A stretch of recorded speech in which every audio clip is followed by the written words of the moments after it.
All right. Yes. We'll get started. Good morning, Lieutenant Andrew Siebenborn, ANDREWSIEBEN. First, my apologies for everyone who is looking for Sam this Friday morning. You're going to be incredibly disappointed. So he's out gallivanting somewhere today, so I'm the B- replacement. But Friday before Memorial Day weekend, so just going to touch on that real quick. Obviously, a long weekend. The weather's going to be nice, a lot of festivities and that good stuff. So just ask people to travel safely. You know, don't drink and drive. Use your seatbelts. Obey the speeds. A lot of traffic that's going to be on the road this weekend. And like I said, we just want it to be an incredibly fun and festive weekend, and do so without any major crashes or anything like that. As far as the log goes, honestly, up until about 9:30 this morning, I wasn't going to really have anything to report. However, I did talk to our Crimes Against Persons section. I am going to speak of a warrant arrest that occurred yesterday that was of significance. Back on May 14th, we had a report of a sexual assault that had occurred in Central Sioux Falls, and during the course of this sexual assault, the victim reported that the suspect had a firearm during the assault, and so a report was taken and an investigation started. We're fortunate that we were able to get some DNA evidence from the scene, and that DNA evidence was sent off to Peer and expedited for testing. But unlike the TV shows, that does take a little bit of time, so there was a lot of investigations going on. There was some stuff that was very unique about this case in particular, a description of the suspect vehicle. And in South Dakota, we have a great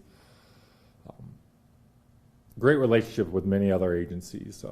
Our agency works cooperatively with many other agencies, and we have the Fusion Center that disseminates this information sometimes across the state.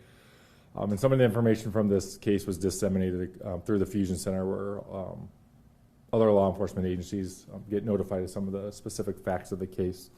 And during the course of that being released, we received great information from the Madison, South Dakota Police Department in regard to a vehicle that they believed was potentially the suspect vehicle in this case, and things started to get the ball rolling. Things started to get lined up as far as the potential suspect in this case. And once we did get the rush DNA back,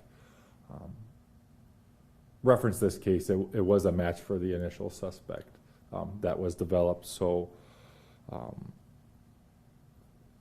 once we got that warrant, the Division of Criminal Investigation then became involved as well, because we believe the subject to be possibly in Madison, South Dakota at this time.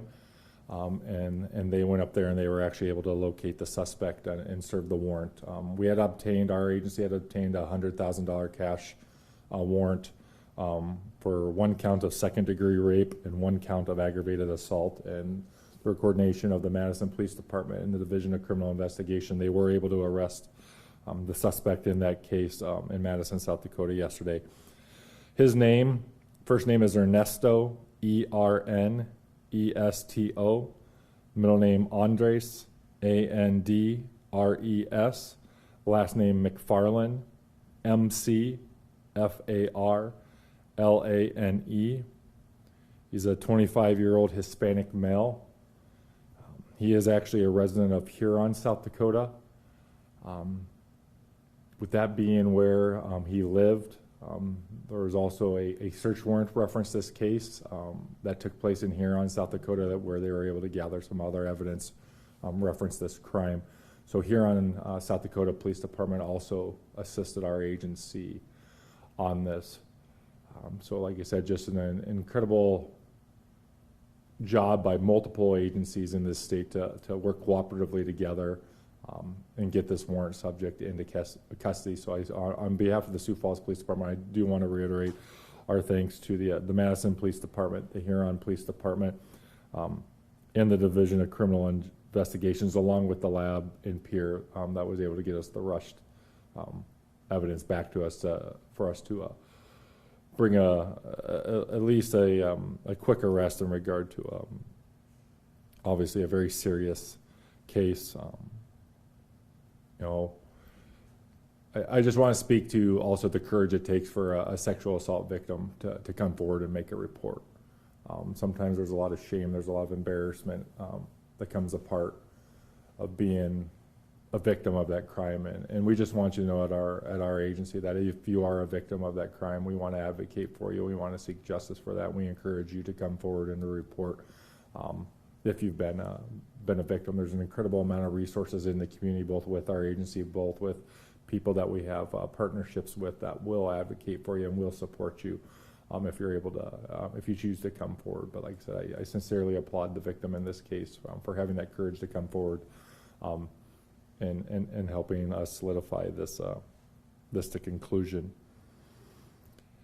Yeah, other than that, that's, like I said, about all I've got on my end. If you have any questions, I'd be happy to stand for them. You said this took place May 14th in Sioux Falls? Yep, the original report came in on May 14th in Sioux Falls. In terms of Memorial Day, any expectation for more patrols out because it's a busier weekend? Yeah, you know what? We have an Office of Highway Safety grant that we always have. Usually a saturation patrols going on almost year-round, particularly on the weekends, and that'd be no different than this weekend as well. So we just, obviously with it being a 3-day weekend, we do expect higher traffic volumes both within the city and around the state. So we just urge you to use extra cautions.